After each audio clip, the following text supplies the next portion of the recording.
War never changes, is a stupid and factually incorrect sentence.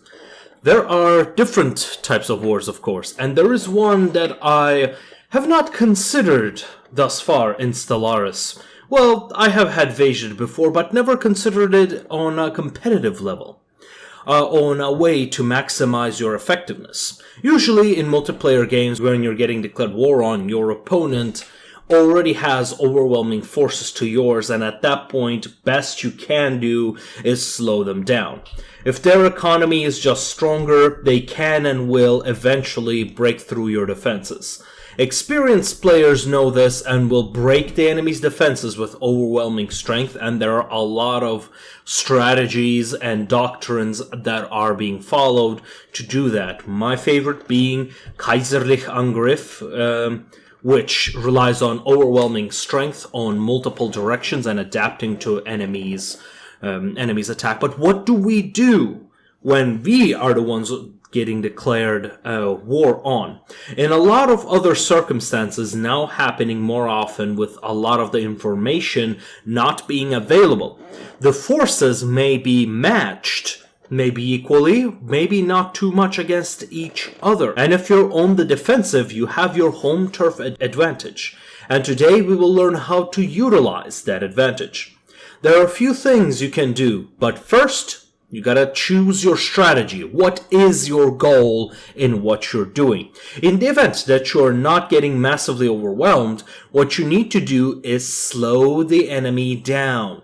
This will buy you time to build up defenses, since his reinforcements need to travel from their shipyards while yours are much closer and safer behind your lines. This will allow you to intercept the enemy and thus be able to damage them while taking no damage yourself. The most important thing is your war doctrine. Even in peaceful games, supremacy should be the second tree of tradition that you complete. The reason for this is not only the branches themselves make your fleet stronger or cheaper, but also completing it unlocks war doctrines. If you search among my videos, you can see some of them. The best one for this situation that we have at hand is arguably, and if your fleets are equally matched, you can force the engagement in your territory. The best one, in my opinion, is hit and run. Then defense in depth. 10% fire rate is always good no matter what the circumstances, but if you want to be tricky, you should always go with my favorite, hit and run. You might think, wait a minute, Ark, you dastardly, ugly serial war criminal. Wouldn't hit and run make my fleet weaker by having my ships disengage? In combat, yes, but in war, no. Here is why. A quick refresher on the battle mechanics. When a ship enters its disengagement threshold, the white flag on the unit icon will appear. It will stop firing, but it will also stop being fired at because it's no longer a threat.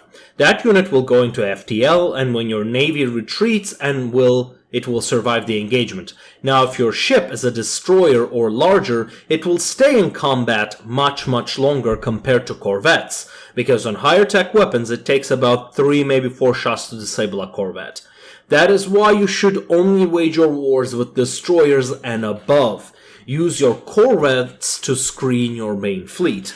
All of this means a destroyer with hit and run will escape the battle alive, while enemy will suffer losses, which will incur war exhaustion on the enemy, while you, even though you could not stop the enemy as enemies advanced, have incurred little to none, which means you don't build up any war exhaustion. Repeat this process till the war is won if possible. If that is not possible, however, and the enemy is very determined, you will need a few more tricks to stop them.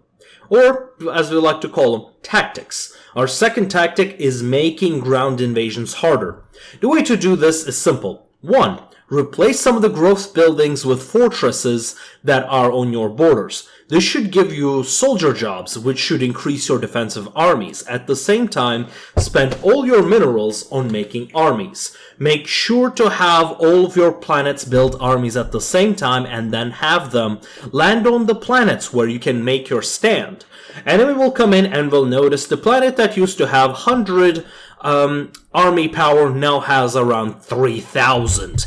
This will force your opponent to bring in much larger invasion force, or bombard the planet, and can usually slow the enemy's advance to a crawl, especially if you have FTL blockers. FTL blocking technology is generally skipped, but if you're expecting to be attacked, then this technology can buy you more than enough time to slow down enemy advance. When they're slowed, you can intercept their reinforcements, launch a counterattack, or just take back your stations to force them to retreat in combination with our first tactic, which will gain them more war exhaustion. Feel free to practice this against AI. In fact, I strongly recommend that you practice these tactics against AI first, because they're easy on paper, but they're a lot harder and require a bit more practice to execute.